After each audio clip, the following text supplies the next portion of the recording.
ሀናና እዝራ ሊለያዩ ነው። ሀናና እዝራ አሁንም ቢሆን ነገሩ እየከረረ ነው የመጣው። ሀና ለእዝራ በእኔ ውስጥ ያለህ ቦታ ትንሽ ነው፣ ስለዚህ አምናኝ እንድትቀበል ይገባል፣ ያለበለዚያ ግን እኔ እናንተ መለያየታችን ነው ስትል በስነ ስርዓት አስረድተዋለች። እዝራ ስለሚወዳትና ስለሚያፈቅራት እንጂ። በነገራችን ላይ እዝራ በጣም ነው ያሳዘነኝ እውነት ለመናገር፣ ምክንያቱም ሁሉን ነገር ደብቃ ይዛለች። ወይ አትናገር፣ እውነታውን አታስረዳ፣ ወይ ደግሞ አልፈልግህም ብላ አትገላግለው። እሷ እንደዚህ ባደረገችው ቁጥር ፍቅሩ እየጨመረ እንደውም ከቅዱስ ጋር እየጠረጠራት መጥቷል። ግን ሀናስ ምን አስባ ነው? እውነትም የእናቷ ልጅ ሰው ችግር ደርሶባታል፣ እንደዚህ እንደዚህ እንደዚህ ነው የተፈጠረውን ነገር ለምን አይናገሩም? ቆይ ማለቴ እዝራውን ስህተቱ ደግሞ የእሱ ምንድን ነው? ሰላም እንደደወለችለት ቢያነሳ ኑሮ ሁሉንም ነገር ያውቅ ነበር። ያው ድራማው ስለመቀጠል ስላለበት ነው ለነገሩ። ለማንኛውም እዝራ አንስቶ ቢሆን ኑሮ ከሰላም እውነታውን ይሰማ ነበረ። ነገር ግን ሀና በእዝራ ላይ እያደረገች ያለችው ነገር ምናልባትም በኋላ ካጣችው በኋላ ሊቆጫት ይችላል። በጭራሽ ትክክል አይደለም እያደረገች ያለችው ነገር። ለምን እውነታውን አታስረዳውም ነው? ጽዮን ህይወቷን እየበጠበጠችው እንደሆነ ለምን አትነግረውም? ሲቀጥል እሱን አትንገረው። ጽዮን እንደዚህ እያደረገች እንደሆነ አትንገረው። እሺ ችግር የለውም። ግን ደሴ የምትሄደው ይሄ ልጅ እንደታመመ እሱን ለማዳን እሱ ከተሻለው በኋላ ተመልሳ እንደምትመጣ ለምን አትነግረውም? እውነታውን ለምን እንደማትነግረው ግራ ገብቶኛል። ቤተሰብ ቆይ ብጥብጡን ትፈልገዋለች ማለት ነው? ጭቅጭቁን ትፈልገዋለች? እንደዚህ ያለ መስማማቱን። እዝራ የውሳኔ ሰው ነው። አሁን በጣም ስለሚወዳትና ስለሚያፈቅራት ከሷ መራቅ አቃተው እንጂ እኔ እዝራ በጣም ነው የሚመቸኝ። ቤተሰብ እና እናንተስ እንዴት እያያችሁት ነው? የእዝራንና የሀናን ግራ ያጋባል ድራማው። በአጠቃላይ ድራማው በጣም ግራ የሚያጋባ ነው። ለማንኛውም ሰላም የኔ ምርጦች እንዴት ናችሁልኝ? አላችሁ ወይ? በያላችሁበት ፈጣሪ ሰላማችሁን ያብዛው።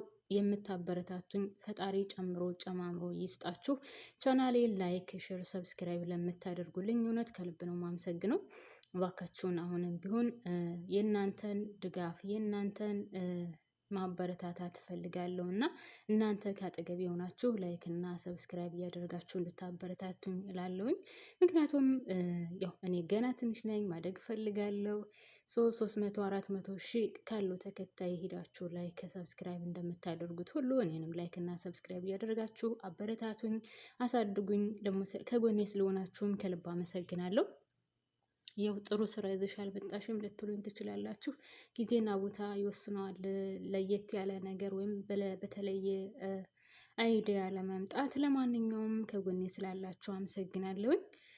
እና እንግዲህ ወደ ሀና ስንመጣ ከእዝራ ጋር ያላት ግንኙነት እየመነመነና ትንሽዬ እየቀረው ይመስላል ማለት ነው።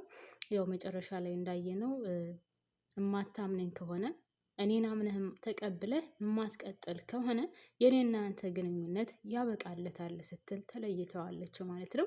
ደሴ አብሬሽ ልምጣ ቢላትም በጭራሽ ደሴ ከኔ ጋር አትመጣም፣ እኔን ከቅዱስ ጋርስ እንዴት ትጠረጥረኛለህ ነው ያለችው። ወንድ ልጅ አይደል እንዴት አይጠረጥር? ማንኛውም አፍቃሪ ወንድም ባይሆን ማንኛውም አፍቃሪ ፍቅረኛው፣ ለምሳሌ አሁን እኔ የማፈቅረው ፍቅረኛዬ እያለ ሌላ ሰው ጋር የማወራ ከሆነ ያ የማወራውን ነገር ግልጽ አድርጌ ለፍቅረኛዬ ካልነገርኩት እንዴት ነው የማይቀነው? እንዴት ነው የማይጠረጥረው? ቅዱስን በጎን በኩል ቢጠይቀው አይናገርም። እሷን በጎን በኩል ቢጠይቃት አትናገርም። አሁን እኮ እዝራ የተጨነቀው አስረዱኝ፣ ምን እየተፈጠረ ነው? በመካከላችሁ ምንድነው እየሆነ ያለው? በአንቺ ህይወት ውስጥስ ምን እየተፈጠረ ነው ያለው? አስረጅኝ። ምንም አትናገርም። ምንም ለሚናገራት ነገር መልስ የላትም። ለሚጠይቃት ነገር ምንም አይነት መልስ አትመልስለትም። ቆይ ማኑ ታዲያ ስህተተኛ? አሁን እዚህ ላይ እዝራ አልፈልግሽም ወደዛ ዞር በይልኝ ቢላት ማነው ስህተተኛ? እኔ በበኩሌ ሳስበው ቤተሰብ የእዝራና የሀና ግንኙነት የሚቀጥል አይመስለኝም። ምናልባትም ሀና ከአሴር ጋር መጨረሻዋ ከአሴር ጋር የሚሆነው የሚመስለኝ። ካያችሁት ሁሉ ነገር በድብቅ ነው። አንድም ቀን ቁጭ ብሎ በስነ ስርዓት ሲያወሩ ነው አይቻችሁ አላውቅም።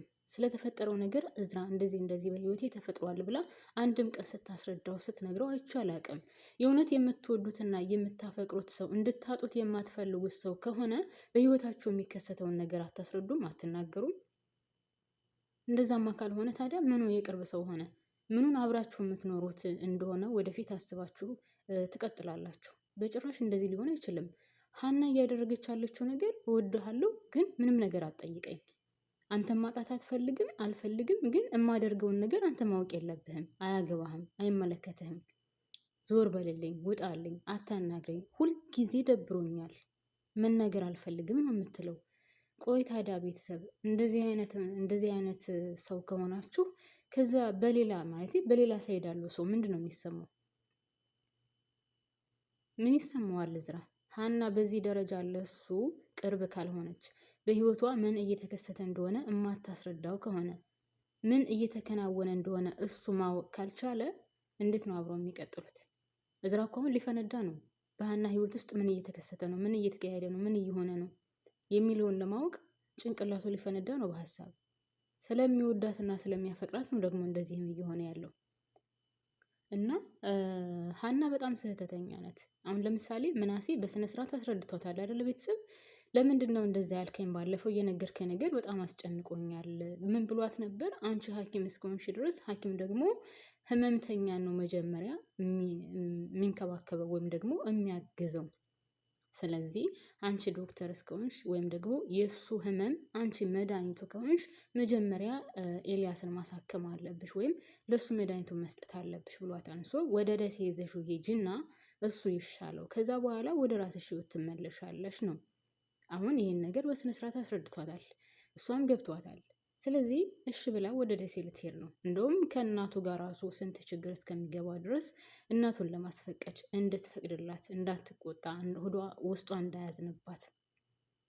ስለዚህ በዚህ መልኩ ልክ ከምናሴ ጋር እንዳወራችሁ ከምናሴ ጋር አውርታ ተግባብታ ኤልያስን መርዳት እንዳለባት ውስጡ አምኖበት ልትሄድ ነው አይደለ? ይህን ነገር ለምን አትነግረውም ነው? ለእዝራ ለምን አትነግረውም? ኤልያስ በእሷ ምክንያት እንደዚህ እንደሆነ፣ በፊት ይወዳትና ያፈቅራት እንደነበር ከሰላም ከሚሰማ ከእሷ ሰምቶ ቢሆን ኖሮ እኮ እዝራ በጣም ደስተኛ ይሆን ነበር። ነገር ግን ይህንን ነገር እሷ ማድረግ አትፈልግም። አሁን እዝራ ተጨንቋል። ምንድን ነው ማድረግ ያለበት? በጎን በኩል ቅዱስን ሲጠይቀው ቅዱስም ሀና ያልተናገረችውን ቅዱስ መናገር አይፈልግም። ምን ብሎ ይናገራል? እንዴት ይናገራል? ቤተሰብ ስታስቡት እና ከባድ ነው፣ ብቻ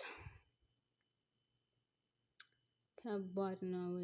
ቤተሰብ ያሉበት ሁኔታ እውነት ድራማ መሆኑን ትቶ ታውቃላችሁ፣ ያናድዳል ነገሩ። እየሆነ ያለው ነገር በአንድ ሳይድ በኩል ብቻ እኔ የፈለግኩት ይሁን። ወይዘሮ ሜላትንም ካያችኋት እኔ ያልኩት ነው እውነት፣ እኔ የተናገርኩት ነው እውነት፣ ያየሁት ነገር ነው እውነት፣ ሌላው ሰው ስህተተኛ ነው ልክ አይደለም ምናምን ብላ የምታስብ ሴት ናት። አሁንም ሀናም ብትሆን የእናቷ ቢጤ እኔ ያልኩት ብቻ ይሁን፣ ምንም ነገር አትናገሩኝ፣ ምንም ነገር አታዋሩኝ፣ ምንም ነገር አትበሉኝ ነው ጨዋታውና እውነት ለመናገር አይዶን ነው ብቻ የሆነ ደራሲው ምን እንዳሰበ አላውቅም። ማለቴ በዚህ ደረጃ ድራማውን አንዛዙት።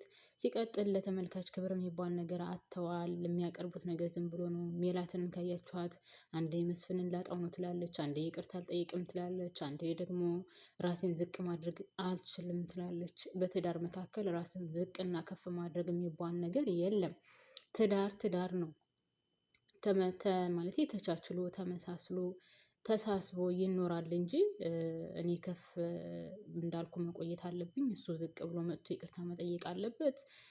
ለምን ራሴን ዝቅ አደርጋለሁ? እሱ ነው ጥፋተኛ፣ ስለዚህ ደውሎ ይቅርታ ማለት አለበት ምናምን እያለች ነው። ይሄ ነገር ደግሞ በትዳር መካከል ያበጣብጣልና ትዳሩ በትንትኑ እንዲወጣ ያደርጋል እንጂ ምንም የሚጠቅመው ነገር የለም። ሜላት አሁንም ብትሆን እየሄደች ያለችበት መንገድ በጭራሽ ትክክል አይደለም። እንደውም አቶ መስፍን ካሁን በኋላ በጣም ስለተናደደና ውስጡ በጣም ስለተረበሸ ለሜላት ምንም አይነት ክብር አይኖረውም ካሁን በኋላ። እንደውም ባለፈው ካስታውሳችሁ ምንድነው ያለው ለምናሴ? እኔና እናትህ ካሁን በኋላ አብረን ብንኖር እንኳን መጣጣሙ እንደስከዛሬው ተከባብሮ መኖሩ አይኖርም፣ ልፋት ነው የሚሆነው። እኔና እሷ ተለያይተን እሷም መንገዷን ትቀጥል፣ እኔ መንገድን ልቀጥል። እንደዚህ ነው ሰላም የሚሆነው። ካሁን በኋላ እኔና እሷ አንድ ላይ ብንሆን ተከባብረንና ተደማምጠን ወይም ደግሞ እንደስከዛሬው አንድነታችን ሊኖር አይችልም። ላይክ አንዳንድ ጊዜ ታውቃላችሁ የምትወዱትን ሰው ወዳችሁት እስከ ጥግ ድረስ ከዛ በኋላ ሲያበቃላችሁ ያበቃላችኋል። አቶ መስፍን አሁን እንደዛ አይነት ነገር ነው ስሜቱ እኔ ሳስበው ወይም እኔ እንደተረዳሁት ከሆነ ብሎት ያበቃለት ነገር ነው የሚመስለው። እና ውድ ቤተሰቦችን እዚህ ላይ አቆማለሁ። ላይክ ማድረጋችሁን አትርሱ። ወዳችኋለሁ፣ አከብራችኋለሁ።